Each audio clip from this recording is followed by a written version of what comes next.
السلام علیکم ورحمۃ اللہ تعالی وبرکاتہ۔ امید ہے آپ حضرات بخیر و عافیت سے ہوں گے۔ کچھ سوال ہے، اس کا جواب بھی انشاءاللہ اسی ویڈیو میں دیا جائے گا۔ اسلامک سوال ہے اور اسلامک جواب بھی ہوگا انشاءاللہ۔ آپ حضرات شروع سے لے کے آخر تک ایک ایک سوال اور ایک ایک جواب کو ملاحظہ کریں، اس کو سماعت کریں، تاکہ آپ کے اپنے اسلامی علم میں اضافہ ہو۔ ٹھیک ہے، بلا تاخیر ہم سوال کا جواب جو ہے کہ دیتے ہیں، آپ حضرات جو ہے کہ ملاحظہ کریں۔ پہلا سوال ہے کہ کیا بیماری کی وجہ سے روزہ چھوڑ سکتے ہیں؟ تو نہیں، بیماری کی وجہ سے نہیں، روزہ نہیں چھوڑ سکتے۔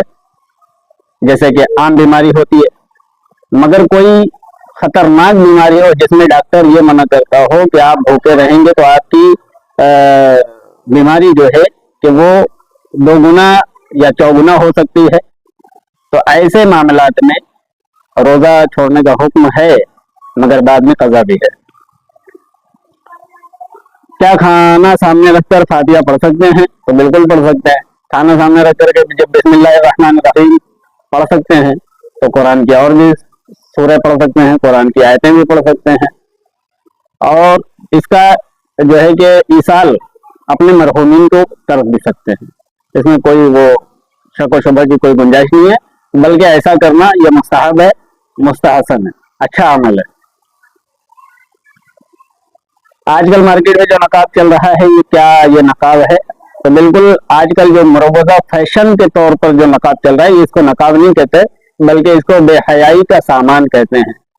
نقاب اسے کہتے ہیں جس کو پہننے کے بعد خاتون کی عمر کا اندازہ نہ لگایا جا سکے، اسے نقاب اور حجاب کہتے ہیں۔ باقی آج کل ایسا نقاب چل رہا ہے کہ سامنے والا نہیں دیکھنے کے موڈ میں بھی ہوگا تو بھی پلٹ کے دیکھے گا، تو یہ بے حیائی کا سامان ہے، نقاب نہیں ہے۔ زکوٰۃ کا حقدار کون ہے؟ زکوٰۃ کا حقدار بیوہ ہے، یتیم ہے، لنگڑا لنگڑا اپاہج ہے، معذور شخص ہے، بہت زیادہ غربت والا گھر ہے، تو یہ لوگ جو ہے زکوٰۃ لینے کے حق رکھتے ہیں، ان کو زکوٰۃ دینا چاہیے۔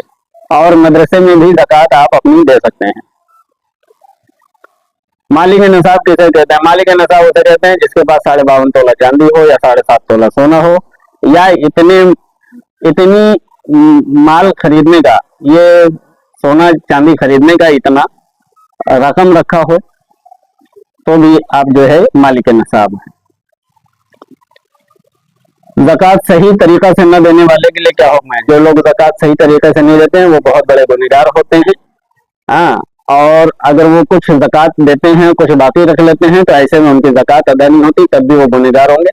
زکوٰۃ دینے والے کو چاہیے کہ صحیح طریقے سے کیلکولیشن کرے، اور کیلکولیشن کرنے کے بعد جو رقم بچ رہی ہے اس میں سے اپنا قرض اگر لیا ہو کسی سے تو وہ قرض کو مائنس کر کے پھر اس کے بعد دیکھے کہ 52.5 تولہ چاندی اتنے مال میں آ سکتا ہے، یا 7.5 تولہ سونا آ سکتا ہے۔ اگر آ سکتا ہے تو جو ہے کہ وہ زکوٰۃ دیں، اور اگر نہیں دیا تو وہ بہت بڑا گنہگار ہوگا۔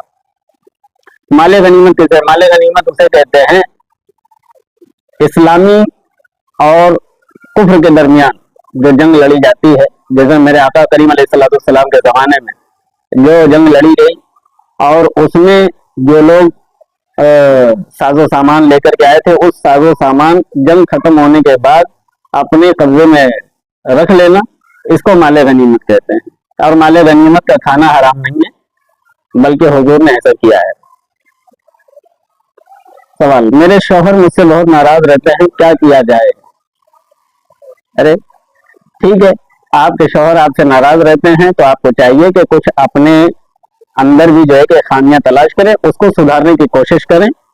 اور ایک وظیفہ بتا دیتا ہوں، جن کے شوہر ناراض رہتے ہوں وہ کسی میٹھی چیز پر 11 مرتبہ، ایک مرتبہ درود شریف اول و آخر، بیچ میں 11 مرتبہ یا ودودو پڑھ کر کے آپ دم کریں۔ کیا پڑھیں گے؟ یا ودودو، یا ودودو، اس طریقے سے آپ 11 مرتبہ پڑھیں، اور وہ چیز کو خود بھی کھا لیں، اپنے شوہر کو بھی کھلا دیں، انشاءاللہ ناراضگی ختم ہو جائے گی۔ ایک سوال ہے، کتنے روپے پر کتنی زکوٰۃ بنتی ہے؟ تو بھائی 100 روپے پہ 2.5 روپیہ زکوٰۃ ہے، اسی حساب سے آپ کیلکولیشن کرتے چلے جائیں۔ جیسے کہ 10,000 پہ 250 روپیہ زکوٰۃ ہے،